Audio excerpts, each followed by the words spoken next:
வணக்கம், நான் விருதாச்சலத்துலேருந்து துளசி பைக் ரேஷ். இந்த வீடியோவில் பார்த்தீங்கன்னா நம்ம சைட் ஸ்ட்ரிட் தான் பார்க்க போகிறோம். ஸோ கஸ்டமர் கேட்ட இடத்துல நம்ம மார்க் பண்ணிவிட்டு அந்த இடத்துல வச்சு நம்ம கரெக்டாக கட் ஷூட் பண்ணிட்டோம். ஸோ ஒரே செகண்டில் நம்ம அடிச்சிட்டோம். ஸோ பெயினே கிடையாது, கஸ்டமர் கத்தவங்கள எதுவுமே இல்லை.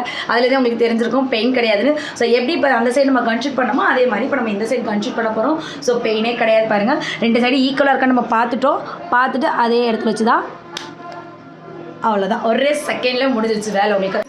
ஸோ கஸ்டமர் பாருங்கள், ஒரு கன் ஷூட் பண்ணதுக்கப்புறம் உங்களுக்கு பெயினே இல்லைன்ட்டு இன்னொன்று அவங்க கேட்டுட்டாங்க. ஸோ பெயின் இல்லை, அவங்க பெயின் இருக்கும்னு நினச்சிட்டு பயந்துட்டு வந்தாங்க. ஸோ பெயின் இல்லைன்னு இன்னொன்றும் குத்திக்கிட்டாங்க. ஸோ நீங்களும் கண்டிப்பாக வந்தீங்கன்னா பெயின் இல்லைன்னா இந்த மாதிரி டபுள் ஷாட் நீங்கள் அடிக்கிறதுக்கு வாய்ப்பு இருக்குது. ஸோ பாருங்கள், அந்த சைடு மார்க் பண்ண மாதிரி இப்போ இந்த சைடு நம்ம கரெக்டாக ஈக்குவலாக இருக்கான்னு பார்த்து நம்ம மார்க் பண்ணிவிட்டு அந்த இடத்துல வச்சு இப்போ நம்ம ரெண்டு சைடு ஈக்குவலாக இருந்துச்சு. ஸோ பாருங்கள், பெயினே இல்லை. ஸோ ஒரு சைடு தான் அவங்க ஸ்ட்ரைட் பண்ண வந்தாங்க. பெயின் இல்லைனாலும் அவங்க டபுள் சைடும் பண்ணிக்கிட்டாங்க. ஸோ உங்களுக்கு இந்த மாதிரி பெயின் இல்லைனா கண்டிப்பாக துளசி வாங்க, சூப்பராக பண்ணிக்கலாம். நன்றி, வணக்கம்.